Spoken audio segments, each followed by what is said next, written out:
All right, time now for a big story, and to be joined by LaVar Arrington from the crib. LaVar, good to have you. Let's go straight to Cam Newton, who posted on Instagram, topless, shirtless, that, he's back hard at work. He's showing his workout, the whole nine, and, seems to be very motivated right now.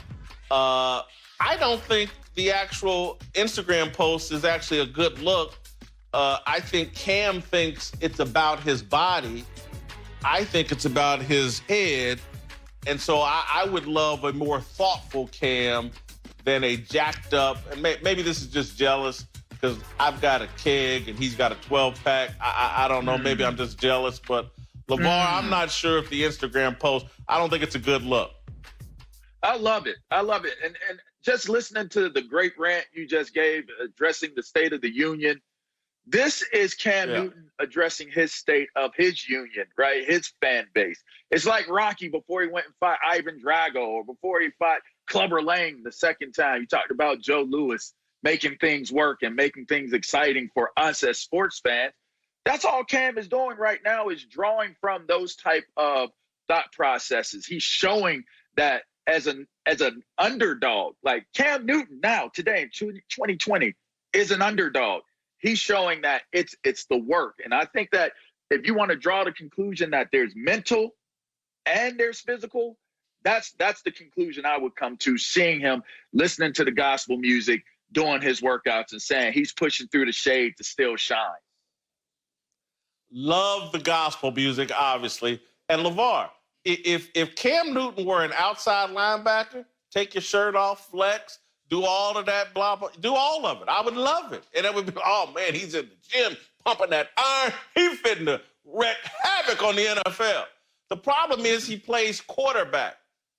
And the days of Cam running through the defensive jungle, unhurt, untamed, running wild, those days are over. It's not about the physical for Cam. It's about the mental.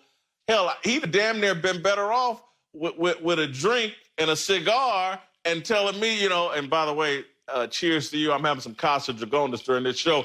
But ain't nothing wrong with it. Ain't nothing wrong with it. But I'm serious. He'd be better off calmly telling me his thought process and how he's going to get better.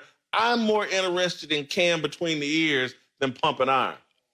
You know what, though? I think that the mental aspect of this is to be the person that you have been. And you want to grow mentally, but to change who he is, the essence of who he is in this moment days is done, where he LaVar. finds himself, whether they are done or not, which I'm not going to disagree with you on that, but imagine if they're not. Imagine if he shows these videos and says he's working and he's getting it right, and some way, somehow he shows us next season that he's the guy. That is the very essence of what you just said post-coronavirus is going to represent to us as Americans. That is American, Jason Whitlock. For him to make it a great comeback story, that's American.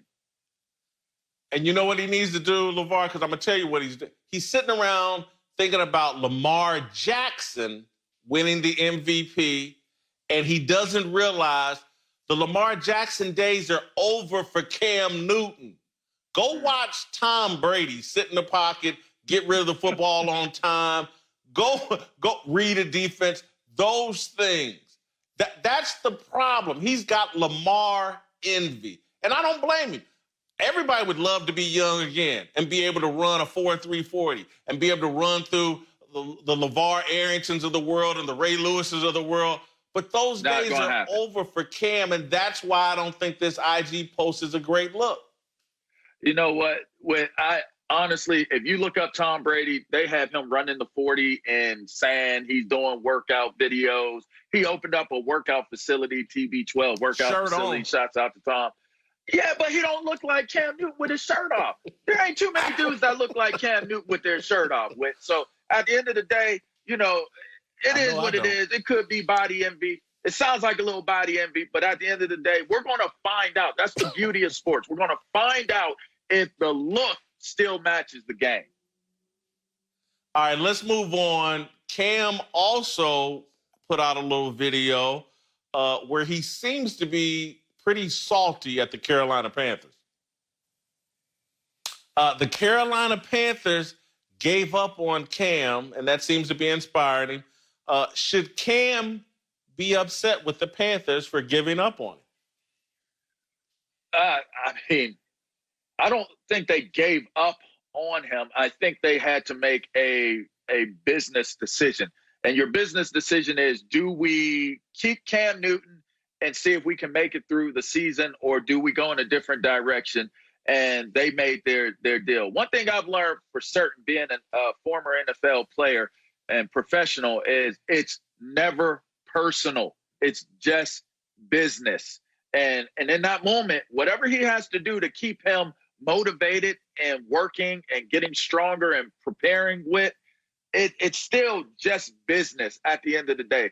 They don't owe him any more than what he owes them, which is really absolutely nothing.